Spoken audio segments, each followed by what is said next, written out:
오늘 제가 나눌 주제는 요한복음 17장이에요.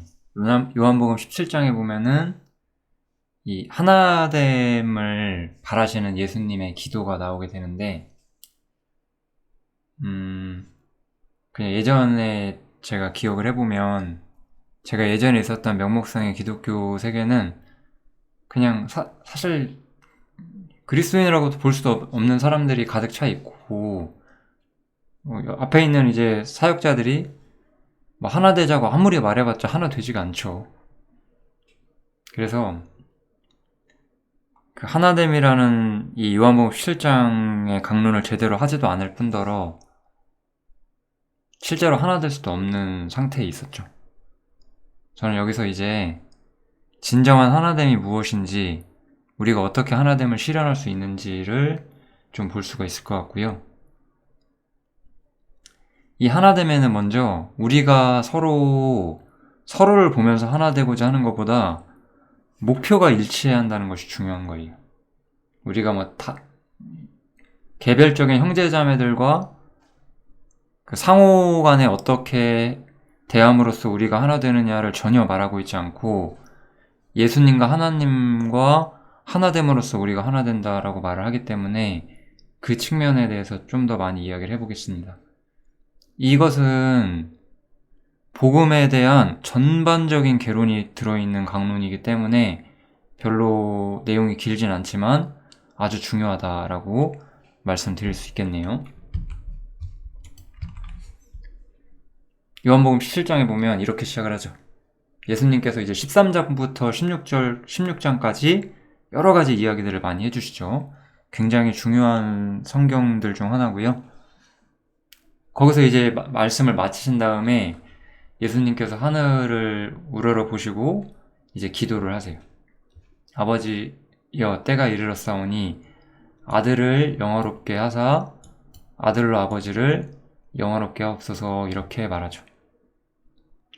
아버지께서 아들에게 주신 모든 자에게 영생을 주게 하시려고 만민을 다스리는 권세를 아들에게 주셨음이로다, 이렇게 말씀을 하시고 계세요. 그래서 첫 번째로 우리가 주목해야 되는 장면은 아들, 예수님께서 하나님을 영화롭게 하셨고, 그로 인해서 하나님께서 예수님을 영화롭게 하신다는 거예요. 예수님께서 하나님에게 완전히 순종하심으로써 예수님께서 영광을 얻으신다. 이것이 우리가 오늘 기억해야 되는 여러 가지 주제 중에 첫 번째 주제예요. 계속 제가 짚어드리는 내용들을 잘 기억을 해두시면 좋을 것 같아요. 첫 번째는 예수님께서 영광스럽게 되셨다라는 측면이에요. 이것은 제가 아까 방금 말씀드린 것처럼 아버지께서 내게 하라고 주신 일을 내가 이루어, 이렇게 말을 하죠. 예수님께서 순종을 통해서 이 세상에서 아버지를 영화롭게 하였사오니, 순종을 통해서 하나님께 영광을 돌렸다는 표현이 되겠죠. 그러므로 나를 영화롭게 하옵소서라고 예수님이 말씀을 하시는 거예요. 즉, 예수님께서 먼저 하나님께 순종하셔서 하나님 본래의 영광을 돌렸고, 그로 인해서 하나님께서는 아들이신 예수님께 모든 영광을 주신다. 이 이야기가 첫 번째가 되겠죠. 영화롭게 되신 아들. 이 첫 번째 주제를 잘 기억하시고 다음으로 한번 가볼게요. 그 다음에 우리가 생각해야 되는 주제는 성도들에게 이 영광이 주어진다는 거예요. 이게 바로 복음이죠. 내게 주신 영광을, 이건 예수님께서 하시는 말씀이잖아요. 예수님께서 하나님께 받으신 그 영광을 이제 저희에게, 우리들이잖아요. 우리 성도들에게 이 영광을 주신다라고 말씀을 하시는 거예요. 이것을 통해서 이제 우리가 하나 된 것처럼, 하나님과 예수님이 하나 된 것처럼 저희도 하나가 되게 하려 함이니이다, 이렇게 말씀을 하셨어요. 여기서 우리가 서로 하나 되자, 우리 형제자매님들 하나 되셔야 돼요, 이런 말 해봤자 아무 소용이 없어요. 지금 그런 얘기를 하는 성경이 아니니까요. 그래서 여기서 말하는 이야기는 뭘까요? 하나님과 예수님께서 소유하신 영광이 이제 우리에게 주어진다는 거예요. 그래서 이제 우리가 하나님과 예수님과 같이 하나가 된다는 거예요. 그러니까 이거 뭐 교회가 우리가 하나 돼서 뭐 해봅시다 이런 말이 전혀 아닌 거예요. 하나님과 예수님이 얻으신 그 영광을 우리가 같이 소유한다는 거죠. 이것을 이제 제가 조금 다른 언어로 다시 말씀을 좀 드려보자면 로마서에서도 이 얘기를 하죠. 성령이 친히 우리 영으로 더불어 우리가 하나님의 자녀인 것을 증거하신다라고 말하죠. 하나님의 아들, 하나님의 독생자의 자리는 원래 예수님 한 분만의 자리였잖아요. 그런데 그 자리를 우리가 함께 소유하게 된다는 거죠. 하늘에서 예수님의 자리를 우리가 같이 소유하는 거예요. 이게 바로 여기서 말하는 하나됨이에요. 하나님과 예수님이 하늘에서 영광을 얻으심으로써 하나가 되신 것처럼 우리가 그 자리에 함께 참여하는 하나의 가족이 되고 하나가 된다라는 것. 그런 측면을 말하는 거예요. 이렇게 우리가 하늘에서 예수님의 자리를 소유하게 되는 거죠. 그렇기 때문에 이렇게 우리가 하늘에서 예수님의 자리를 소유하고 하늘에서 예수님과 하나님과 하나가 됐기 때문에 땅에서도 우리는 그것을 실현해야 된다라는 것이 우리가 이제부터 할 두 번째 이야기가 될 거예요. 그래서 자녀이면 또한 이렇게 하면서 이제 새로운 이야기가 나오게 되죠. 이 이야기 하기 전에 앞서 하던 우리가 하늘에서 예수님의 영광을 소유했다는 것 이야기를 마무리하고 두 번째 이야기를 해보겠습니다. 그래서 이것은 기존의 구약 성도들이 이해하고 믿고 있고 기다리고 있었던 죄사함의 은혜를 넘어가는 거예요. 죄사함에는 우리가 예수님과 함께 하늘에 있는 영광을 소유한다는 이야기가 전혀 나타나지 않고 있어요. 그런데 바울사도는 우리가 의롭다함을 얻는다라고 말하죠. 하나님의 의로 우리가 의롭다함을 얻게 된다는 측면을 말하면서 우리가 하나님만큼 의로운 존재가 된다라는 측면을 굉장히 바울사도가 강조를 합니다.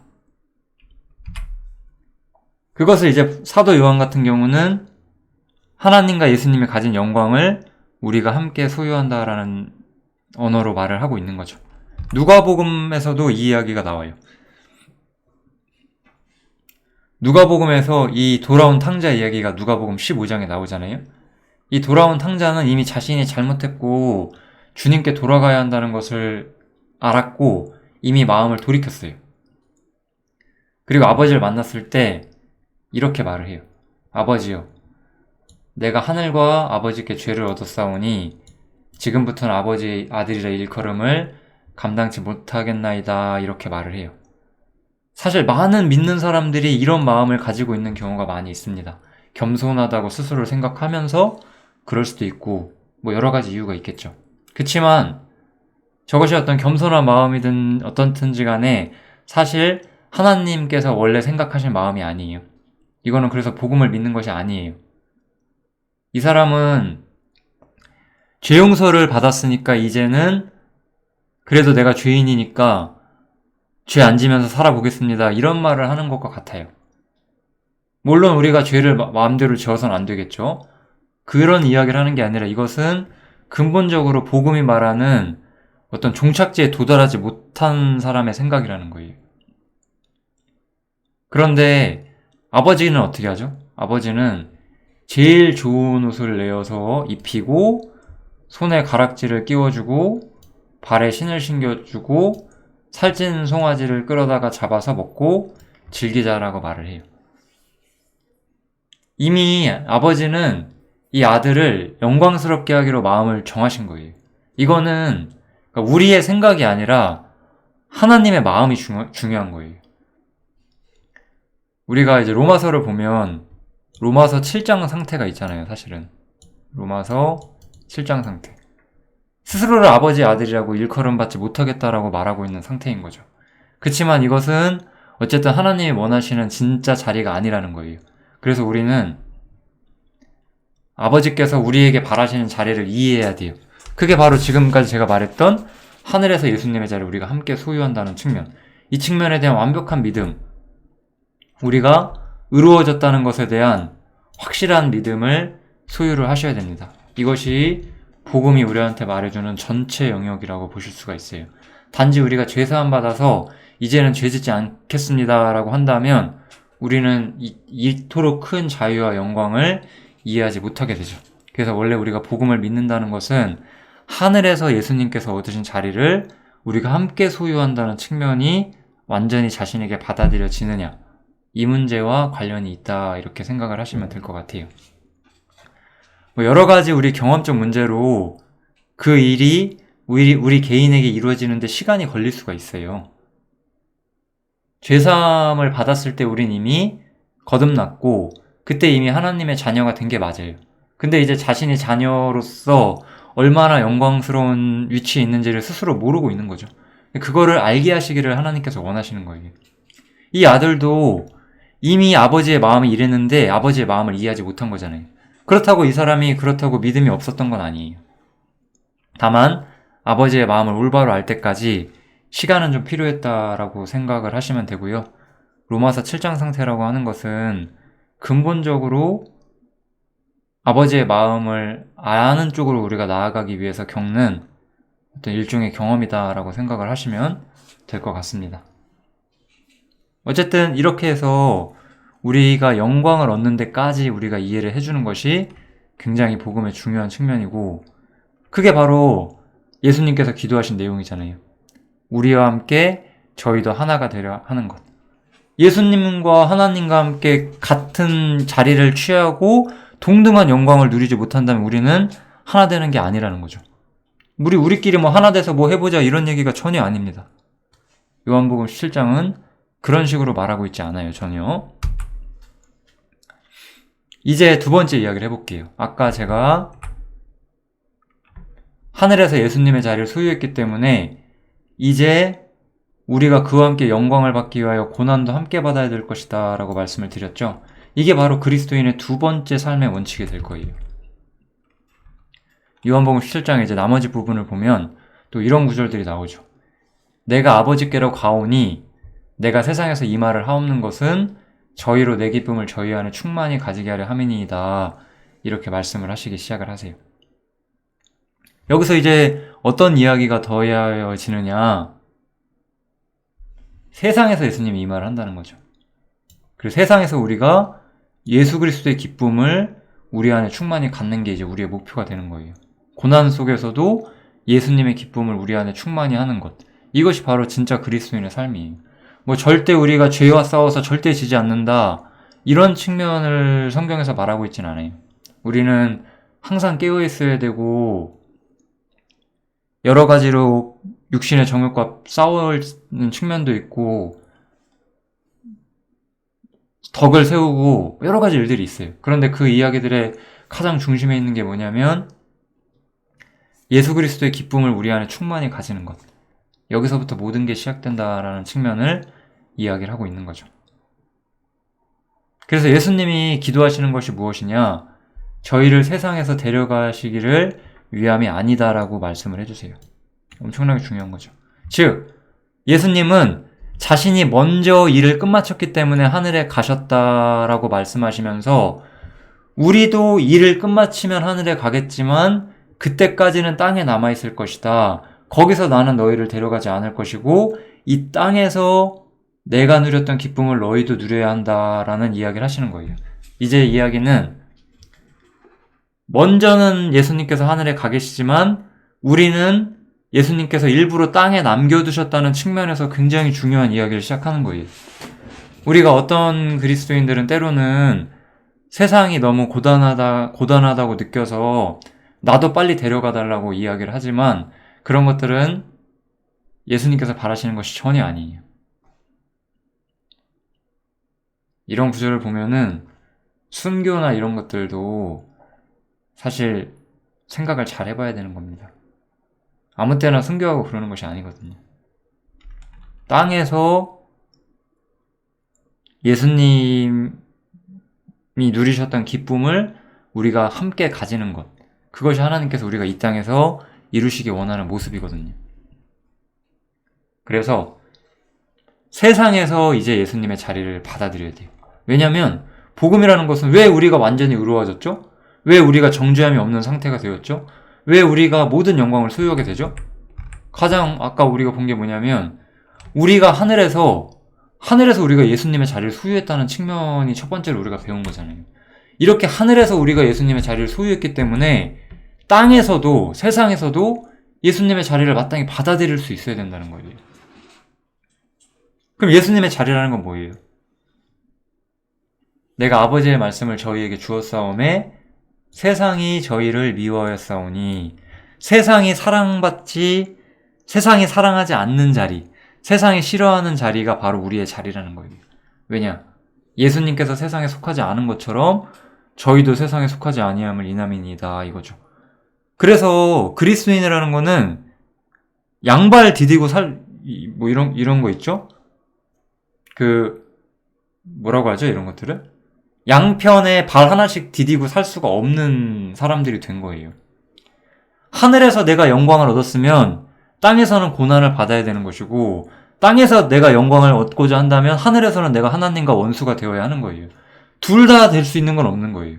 하늘에서 영광을 얻으면서 땅에서도 잘 되는 것은 성경에서 인정하지 않는 사상이에요. 제가 읽었던 어떤 그리스도인의 책 중에서 그 사람이 그런 말을 해요.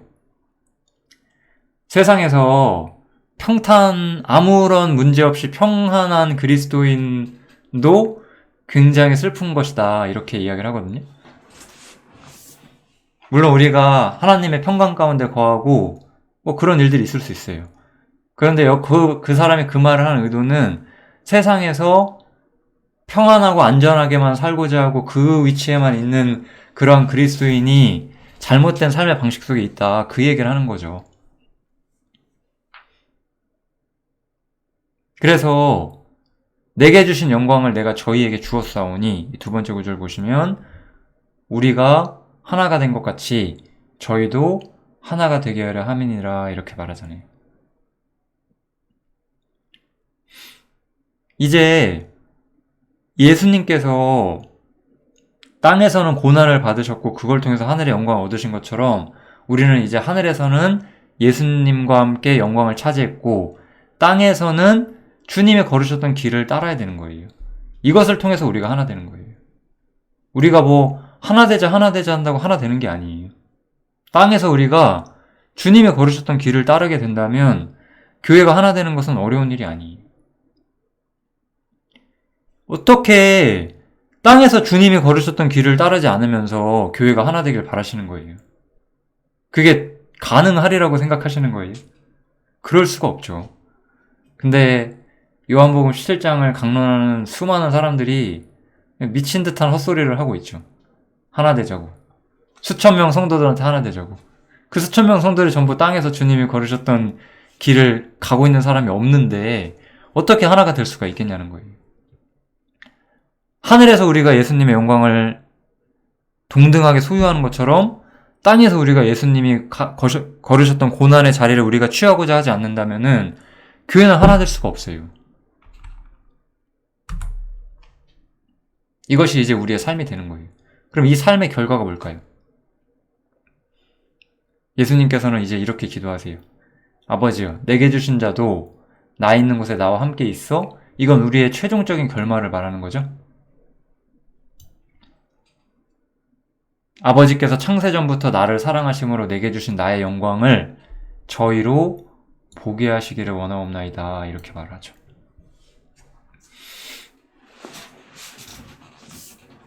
또 의로우신 아버지여, 세상의 아버지를 알지 못하여도 나는 아버지를 알았었고 저희도 아버지께서 나를 보내신 줄 알았삼나이다. 이렇게 말하죠. 여기 보시면 세상은 하나님을 알지 못했고 예수님도 알지 못했지만 우리 성도들은 하나님께서 예수님을 보내셨다는 걸 이해한 사람들이라는 거예요. 하나님께서 보내신 사람이 세상에서는 가장 고통받으셨다는 것을 이해한 사람들이라는 거예요. 그러니까 땅에서 예수님을 알게 된 사람들이라는 건 어떤 사람들이에요? 나 죽어서 천국 가 너무 좋아 이런 게 아니죠. 땅에서 예수님이 어떤 길을 겪으셨고 그 길이 어떤 길이길래 영광 얻으셨는지 이해한 사람들이에요. 복음의 전반을 이해한 사람들이라는 거죠. 바로 그 사람들에게 하늘에 있는 주님의 영광의 실체가 보이게 될 거란 얘기를 하는 거죠. 예수님이 땅에서 고난받으신 이유를 모르는 사람들에게 하늘은 보이지 않을 거예요. 마찬가지로 땅에서 예수님의 고난을 쫓아가지 않으면서도 스스로를 그리스도인이라고 말하는 사람들은 예수님의 영광의 실체를 아직 보지 못한 사람들이에요. 그리고 죽어서도 못 봅니다. 그런 사람들은. 왜냐하면 이런 구절들은 항상 현재 우리의 모습이 우리의 영혼을 결정하고 있다라고 말하는 거예요. 이미 얻었던 구원이 없어진다는 측면보다는 네가 땅에 있는 예수를 모른다는 것은 네가 생명이 없는 사람이라는 증거다. 이런 측면에서 이야기를 하는 거라고 보시면 될 것 같습니다. 그래서 요한복음 17장의 기도는 결국은 두 가지 이야기를 하는 거예요. 두 가지 이야기. 이 예수님의 자리와 나의 자리를 동일시할 때 어떤 이야기들이 발생하게 되느냐인데, 첫 번째는 하늘에서 예수님의 자리를 소유하는 거죠. 즉 하나님 앞에서 우리가 완전히 의롭게 되는 거예요. 제가 최근에 그 로마서에서 우리 볼 수 있는 두 가지 문제라는 측면을 한번 말씀을 드렸었는데, 사실 동등한 주제가 반복되고 있다고 우리가 볼 수가 있죠. 하늘에서 우리는 예수님의 자리를 소유해요. 그래서 하나님과 나의 관계가 어떠한 것이냐를 우리가 볼 수가 있죠.